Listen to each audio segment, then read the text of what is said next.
All right, this is the Friday Q&A. I'm Mike Winger, and I'm here to answer your questions about Christianity, the Bible, God, all that kind of important stuff, helping you learn to think biblically about everything. Our first question today is an anonymous question, a very challenging one. I hope I can give some counsel to the lady who sent it in. This is an anonymous question that asks, my husband is a recovering alcoholic, now beginning to attend AA meetings. As a wife, what are the most practical ways I can support him while encouraging him to begin leading our home in a biblical way without overwhelming him? Let me say several things to start off with. First off, your attitude is beautiful, is wonderful, right? Like you want to support him, you want to help him, you want to. There's a lot of reason to be bitter that you've got.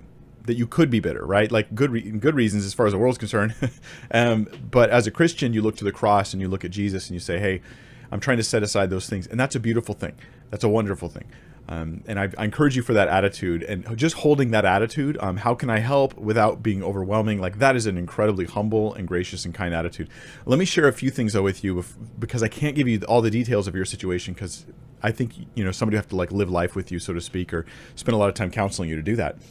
But one of the things I want you to know is this, very important. It is not your responsibility for your husband to stop drinking.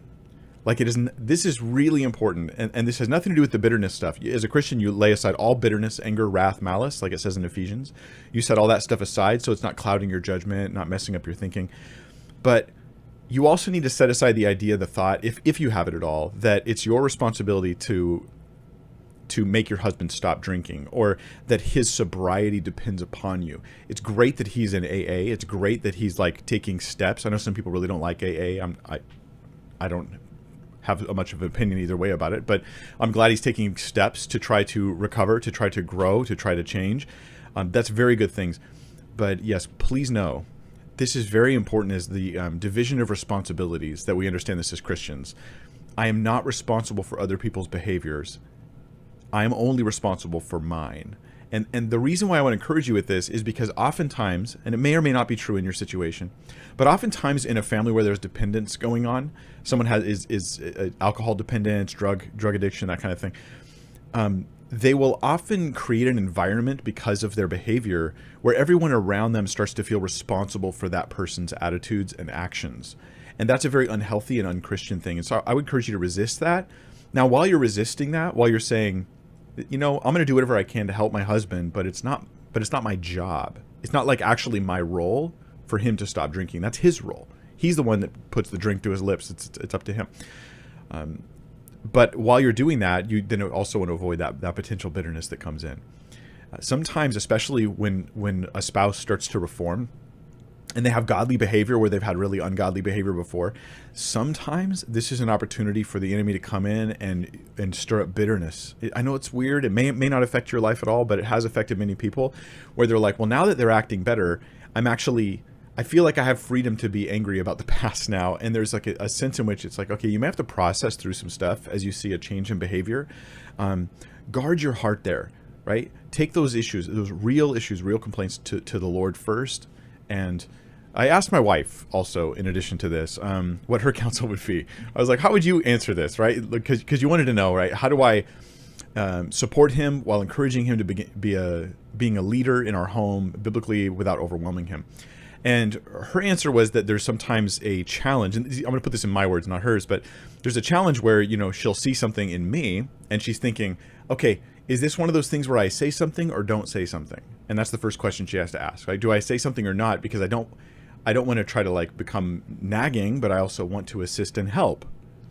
And the other thing she'll ask is, am I doing it this was her term, in a mothering way? And I like that she asked this question, right? Because this is healthy in our relationships, the whole love and respect thing that I think is very important in husband-wife relationships, like it says in Ephesians.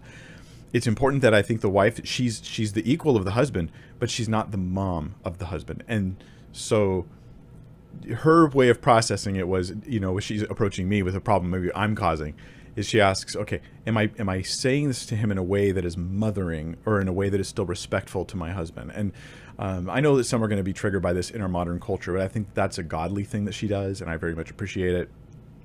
and something you could process. Am I doing this in a way that's helping, mothering? What role am I taking in my husband's life as I interact on this issue? Other practical things are like, get alcohol out of the home, things like that. You not drinking around your husband may be a real help to him, but again, it's going to be his responsibility. So laying aside the bitterness of the past, continuing with your current attitude. How do I lovingly encourage him? Like, that's going to be the biggest challenge, is just having that attitude the whole time. And God, I think, is going to bless you. And listen, even if he backslides, you can still be honoring Christ. Even if he fails, you can still have a job well done in your role, because ultimately your job as a wife is you're honoring Christ. You're doing it as unto the Lord, and God is pleased with that. And so there's so much more that could be said. And if I knew more about your situation, you said you want him to lead your home in a biblical way. One last thing I'll say on that is, if he's not very good at it, then part of your job will be to tolerate him not being very good at it. Right. So like when you want someone to drive and you're in the passenger seat, the way that you can be a passenger that will help them drive, help them lead in that scenario, is to not complain about their driving a lot. That's the idea. To not constantly just focus on how you wish they would drive better. Like, you brake too quick, you brake too slow, those types of things. And there's an element of that where it's like, hey, if he leads in spiritual ways, if he leads you in prayer, make sure you're just participating and meeting him there where you're at, and not standing in judgment over his prayer, because that's probably his fear at that moment, is that you're not approving of that leadership that he's providing there. So there's my answers there. I do hope they help. God give you wisdom. God bless you and help you and give you grace and speed along the recovery of your husband and your family.